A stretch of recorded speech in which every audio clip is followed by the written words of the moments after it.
Hi, welcome. So this is going to be a little bit different of a video this week. I debated and debated on whether or not to make a video about this, but since I've been recovering over the last several months and have been educated on the statistics on the increased risk for seniors, I decided that it was important that I make a quick video and let all of you know, just in case, because I was completely uneducated and naive about the risks of West Nile virus. So I know probably many of you have heard of the virus, and I had too, but didn't realize that it was anything that I needed to be concerned about or afraid of. But in August of this year, 2025, I was busy working, spending time with family, and tending to my garden in the backyard. And one of the best times, or the times that I look forward to the most, was in the evening, sitting out on the patio and just enjoying the summer weather and not thinking much about it. But on the night of August 3rd, I started feeling just kind of flu-like symptoms, just real nauseated and not feeling like eating that night and just not well. So I went to bed early, and the next morning I woke up and I tried to stand up and couldn't. I was so incredibly dizzy and nauseous that I just had to sit back down on the bed. I couldn't walk on my own. So I finally, after several attempts and holding on to the bed and the walls, made it out to the living room and realized that something else was wrong. And I thought it was my blood pressure. I could feel my heart beating, and I had a really bad headache as well. So I was able to make it to the closet, and I took my blood pressure where I had a blood pressure cuff, and it was really, really high. And so I called my family and asked one of them about taking me to urgent care. When I got down there, I had my blood pressure checked. They checked my vitals. But in the meantime, before I even left the house, I would just get horribly dizzy, and then everything would go black and I passed out. This happened twice. Thankfully, I was sitting on the couch waiting for my ride, but 2 different times that happened. And when I got to urgent care, I passed out again out in the lobby. And so staff came out and tended to me, took my vitals, told me I needed to go to the emergency room. We spent all day at the emergency room. They took every test possible, just about, and everything was coming up negative. And so they didn't know if it was anxiety. They didn't know if it was the flu, what it was, but there really wasn't any emergent need to keep me at that point.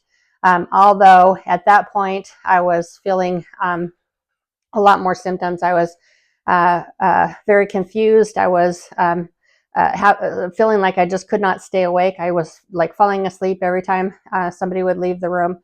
And but we went home. I went home. The next morning, I was again feeling the symptoms, but they were pretty stable or the same as they were the day before. And again, all the tests came back negative, so we didn't know what to think. Later in the day, though, I started having horrible temperature fluctuations. I would get really, really cold to the point that my teeth were shattering. My whole body was shaking. I couldn't get warm. And then the next minute, I was just dripping in sweat. And my headache was getting much, much worse. So at some point, my daughter said, let's go back up to the emergency room and get checked. I didn't want to, but she sort of forced the issue, and thankfully she did. In the meantime, my sister called, and she was out of town, and we were talking on the phone, and she said, I didn't realize this at the time, but she said she kept asking me questions about my symptoms, and all I kept saying to her was, okay. And she would say, are you feeling better? And I would say, okay. So I clearly wasn't, my thought processing wasn't going well at that point. So we went back to the emergency room. From that time on, I don't remember anything for the next 5 days. It was really, really scary. Once we got up to the hospital, again, they started running tests. They did everything from EEGs, EKGs, MRIs, the whole thing, and nothing was coming up. But I was then, at that point, out of it and not only responding to direct questions and when they would wake me up, and couldn't stay awake, not processing well, not understanding what people were saying. And they ended up taking a spinal tap later that night.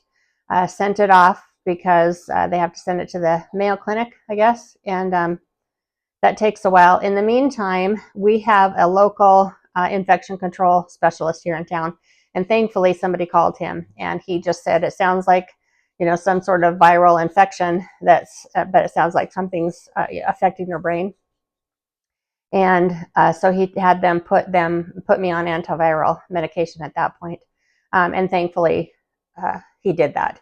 So even though we weren't sure what it was or what was happening, the concern was that there was encephalitis. Sorry, my dog is playing behind me. But that's what happened, is that the West Nile virus then went into my system and then caused viral encephalitis in my brain. So brain swelling, and that caused an awful lot of other symptoms. I finally did wake up on the 4th night and was responding to people talking to me. I don't remember that. It was way into the next day and even into the next morning before I really remember anything, and even that is pretty foggy. I was in the hospital for about, you too, stop. I was in the hospital for a total of 10 days, and had some physical therapy while I was there. They still weren't sure. They still didn't have the test back, but my doctor, Dr. Dow, was pretty sure that at that point that it was viral encephalitis and that it most likely was caused by West Nile. We didn't have a lot of cases in Wyoming. We had, I believe it was 10 the year before total for the year. However, there was a lady that came in 2 days after I did with the same symptoms. And so they were pretty sure that that's what it was. Still waiting on the testing. But I was getting better, and my vitals were better, and I did have quite a few symptoms still, but nothing emergent or needing hospitalization. I was very dizzy. I couldn't stand up on my own, had to use a walker. I had a lot of memory loss and memory problems. I was having trouble talking, forming sentences. I still do, actually. I don't know if you've noticed in my videos, but there's times where I just kind of pause and I'm searching for words, and that's why I am still dealing with that as well, along with the dizziness. And lots and lots of like crushing fatigue. Not feeling like, just feeling like this horrible weight is on you. You can't move. And then I had terrible hand tremors. I couldn't, my hands were just, like this, and I couldn't hold my phone. I couldn't lift a coffee cup. I couldn't, to get a drink of water or anything like that. That lasted for a couple of days as well. And then I had a lot of vision problems. I couldn't read anything on my phone. I couldn't read a book or a page. I could see farther distances. I could see a TV that was up on the wall in the hospital room far away from me, but I couldn't see anything up close. And the dizziness was just intense. Like I couldn't seem to catch my balance even when I was sitting at that point. So long story short, I am recovering. It is now the end or the middle of November, third week in November. So it's been about 13 weeks, and I still am extremely dizzy, not when I'm sitting anymore and not when I'm laying down any longer. It's only when I stand up and I try to walk. So I have slowly progressed off the walker. I'm still on my cane, walking with my cane. So I'll show you here. They got me a purple sparkly one, so that was kind of nice. And at this point, it's not getting any better. It's pretty much stayed the same. There are times where it gets worse, which is sort of odd as well. It's not a linear kind of get better kind of progression. It is, some days are great, and then I have 2 or 3 days that are really difficult, and the dizziness is really bad. I can't hardly walk around or get around. Lots of nausea, lots of fatigue. My eyes still are bad, but I did get a different prescription. They said that they didn't see any damage when I went into the doctor for my eyes, like structural damage, but my prescription had changed significantly, they said. And so I do have new glasses, so those are helping quite a bit with the up close look, the nearsighted stuff. And so I can see some things. I still am not on social media really a lot yet because I can't read a lot of the smaller print underneath pictures. So that's been an issue. I am back to work. I went back to work about, let's see, I think it was the first week in October, and I've just been working a few hours a day. So that is progressing. I'm trying to increase my hours as I can. Still feel very, very fatigued in the afternoon, and again, still very dizzy. I am driving. I can see longer distances. It's just when I stand up or I try to move when I am dizzy now. So I've been okay to drive short distances. I wouldn't necessarily drive further distances or out on the highway or anything at this point. I don't quite trust myself to do that. So anyway, I wanted to share with you some of the transmission information very quickly, just a couple of minutes worth. Some of the symptoms to watch out for, and then how to prevent yourself from getting this as well. The stat that I was concerned about is that I heard that only about 20% of people that that contract West Nile virus actually have symptoms. Most are asymptomatic.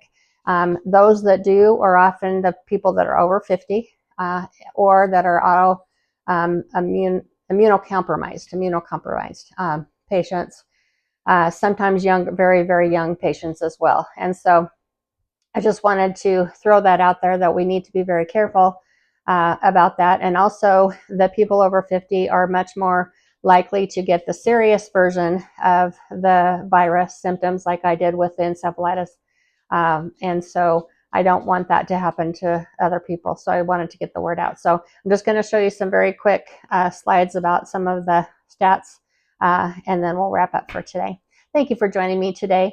I forgot to introduce myself. I'm Michelle. This is Silver Colored Glasses. And in this channel, we talk about everything: seniorhood, aging, traveling, living alone, and what that is and what that means for getting older.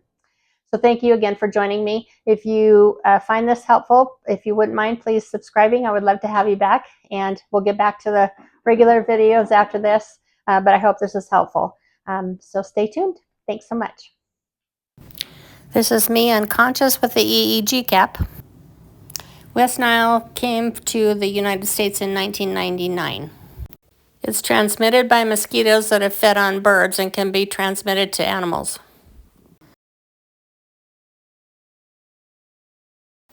So this was a scary one with increased risk for seniors and young children. These are the most common symptoms. Severe symptoms to include the viral encephalitis that I had and seizures, and some additional symptoms as well. This is a lovely unconscious me. So please be careful. Wear your bug spray, long sleeves, and watch dusk times at night. And again, thank you for joining me.